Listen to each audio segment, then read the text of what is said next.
31শে March India meteorological ডিপার্টমেন্টের headquarter Delhi থেকে একটা প্রেস রিলিজ হয়েছে regarding Outlook of temperature during April May June. তো সেটা কতগুলো স্যালিয়েন্ট ফিচার আমি প্রথমে আপনাদেরকে জানাতে চাই। সেটা হচ্ছে 2025 সালের এপ্রিল থেকে জুন এই পিরিয়ডে ম্যাক্সিমাম টেম্পারেচার তার স্বাভাবিকের থেকে বেশি থাকার সম্ভাবনাটাই বেশি, এবং আমাদের ইস্টার্ন রিজিয়নে যে কটি রাজ্য আছে মানে পশ্চিমবঙ্গ, বিহার, ঝাড়খণ্ড, উড়িষ্যা এই রাজ্যগুলিতেও কিন্তু তার ম্যাক্সিমাম টেম্পারেচার স্বাভাবিকের থেকে বেশি থাকার সম্ভাবনাই বেশি। এবং শুধু ম্যাক্সিমাম টেম্পারেচার না, মিনিমাম টেম্পারেচারও তার স্বাভাবিকের থেকে বেশি থাকার সম্ভাবনা আছে। এবং number of heat wave days সেটাও তার স্বাভাবিকের থেকে 2 থেকে 4 দিন বেশি থাকার সম্ভাবনা আছে। সাধারণত আপনার গোটা ভারতবর্ষে অন অ্যাভারেজ আপনি যদি দেখেন এপ্রিল মে জুন এই 3 মাসে নাম্বার অফ হিট ওয়েভ ডেজটা অন অ্যাভারেজ হচ্ছে 4 থেকে 7 দিন, কোথাও 4 দিন, কোথাও ম্যাক্সিমাম 7 দিন। এবারে সেটা যদি আপনি বেড়ে যায় তার মানে ওখানে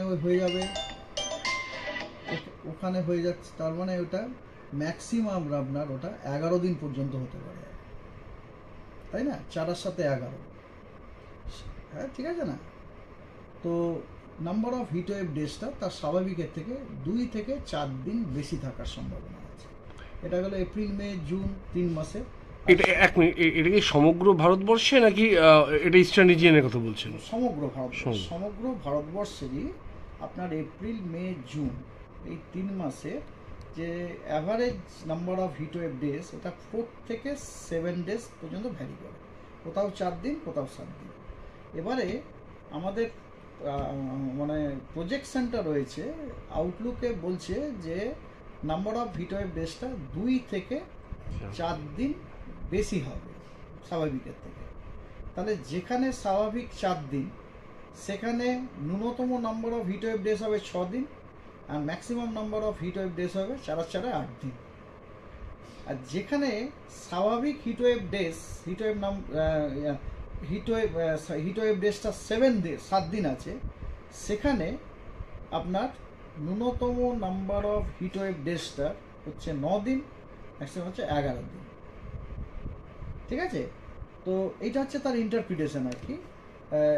আর এপ্রিল মাসেও কিন্তু স্বাভাবিকের থেকে বেশি heat wave number of days থাকবে, আর স্বাভাবিকের থেকে বেশি ম্যাক্সিমাম টেম্পারেচার থাকার কথা, স্বাভাবিকের থেকে বেশি মিনিমাম টেম্পারেচার হওয়ার কথা। এগুলো আমাদের ইস্টার্ন রিজন যতগুলি রাজ্য আপনার এফেক্টেড হচ্ছে এই number of heat wave days বেশি বা নাম্বার মানে ম্যাক্সিমাম টেম্পারেচার বা নর্মাল, তার মধ্যে আমাদের ইস্টার্ন রিজনের যে রাজ্যগুলো সেগুলো হচ্ছে অন্যতম, পশ্চিমবঙ্গ, বিহার, ঝাড়খণ্ড, উড়িষ্যা। ঠিক আছে? এটা হচ্ছে সর্বপ্রথম ইয়ে। আর রেনফল আপনার এপ্রিল মাসে মোটামুটি নর্মাল হওয়ারই সম্ভাবনা আছে। এপ্রিল মাসে রেনফল নিয়ে বেশি তো নর্মাল হওয়ারই সম্ভাবনা রয়েছে। ঠিক আছে? তো দিস ইজ নাম্বার 1। নাম্বার 2 হচ্ছে যে একটা চক্রবাত ঘূর্ণাবর্ত আপনার 3.1 কিলোমিটার মিন সি লেভেল থেকে ওপরে ছিল সাউথ ওয়েস্ট বে অফ বেঙ্গলে। তো ওই যে চক্রবাত ঘূর্ণাবর্তটি আজকে ওটি 1.5 থেকে 3.1 কিলোমিটার এই লেয়ারটাতে, এই দুটো লেভেলে দেখা গেছে। ওটা এখন পশ্চিম দিকে সরে ওটা এখন মোটামুটি সাউথ ওয়েস্ট বে অফ বেঙ্গল এবং অ্যাডজয়নিং তামিলনাড়ু রিজিয়নের কাছাকাছি আছে। ওটা একটা সাইক্লোনিক সার্কুলেশন। এরপরে আসি আমরা day to day weather pattern. ঠিক আছে? Day to day weather pattern এরকম যে আপনার আজকে 1 এপ্রিল দক্ষিণবঙ্গের কেবলমাত্র পশ্চিম মেদিনীপুর, পূর্ব মেদিনীপুর এই 2 জেলাতে 2-1 জায়গায় বিক্ষিপ্তভাবে হালকা বৃষ্টি হওয়ার সম্ভাবনা আছে। বাকি জেলাগুলি প্রধানত শুষ্ক। 2 তারিখে আপনার পশ্চিম মেদিনীপুর, পূর্ব মেদিনীপুর, তার সাথে ঝাড়গ্রাম এবং দক্ষিণ 24 পরগনা এই জেলাগুলিতে হালকা বৃষ্টিপাত 2-1 জায়গায় বিক্ষিপ্তভাবে হতে পারে। বাকি জেলাগুলি প্রধানত শুষ্ক। আর তৃতীয় দিন 3rd April number of district একটু বেড়ে গেল। মোটামুটি পশ্চিমের সব জেলাগুলি বলতে পারেন, বীরভূম বাদ দিয়ে, যেমন ধরুন পশ্চিম বর্ধমান, পুরুলিয়া, বাঁকুড়া, ঝাড়গ্রাম, পশ্চিম মেদিনীপুর, পূর্ব মেদিনীপুর, পূর্ব বর্ধমান, সাউথ 24 পরগনা, এই জেলাগুলিতে 2-1 জায়গায় বিক্ষিপ্তভাবে আপনার হালকা বৃষ্টির সম্ভাবনা রয়েছে, তবে নর্থ কলকাতা। আচ্ছা, 4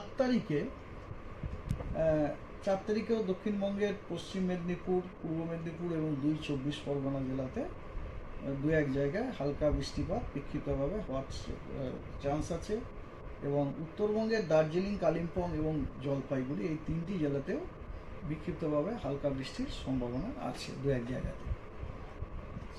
5 তারিখে দক্ষিণবঙ্গের খালি বৃষ্টির সম্ভাবনা আছে, পূর্ব মেদিনীপুর এবং দক্ষিণ 24 পরগনা, এই 2 জেলাতে বিক্ষিপ্তভাবে 2-1 জায়গায় হালকা বৃষ্টি হতে পারে। বাকি জেলাগুলি পশ্চিমবঙ্গের প্রধানত শুষ্ক।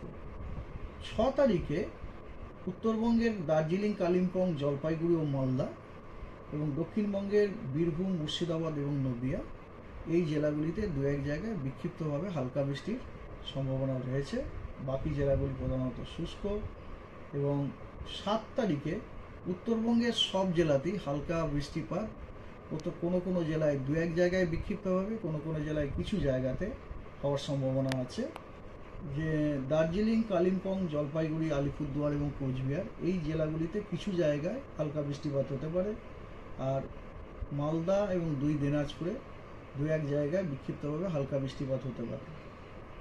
আর দক্ষিণবঙ্গের অনেকগুলি জেলা, যেমন পশ্চিম মেদিনীপুর, বাঁকুড়া, পূর্ব বর্ধমান, পশ্চিম বর্ধমান, বীরভূম, মুর্শিদাবাদ, নদিয়া, উত্তর 24 পরগনা, এই জেলাগুলিতে 2-1 জায়গায় বিক্ষিপ্তভাবে হালকা বৃষ্টির সম্ভাবনা রয়েছে।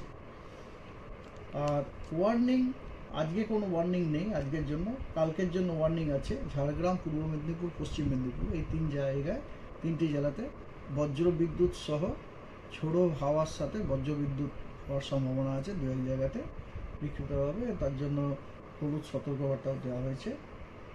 3 তারিখেও সতর্কবার্তা দেওয়া হয়েছে কয়েকটি জেলায়, পশ্চিম মেদিনীপুর, পুরুলিয়া, বাঁকুড়া, ঝাড়গ্রাম এবং পশ্চিম বর্ধমান, পশ্চিম মেদিনীপুর, পশ্চিম বর্ধমান তো আগেই বলেছি, এই জেলাগুলিতে আপনার বিক্ষিপ্তভাবে 2-1 জায়গায় বজ্রবিদ্যুৎ, ঝোড়ো হাওয়া থাকার সম্ভাবনা, ঝোড়ো হাওয়া 30 থেকে 40 কিলোমিটার প্রতি ঘন্টা।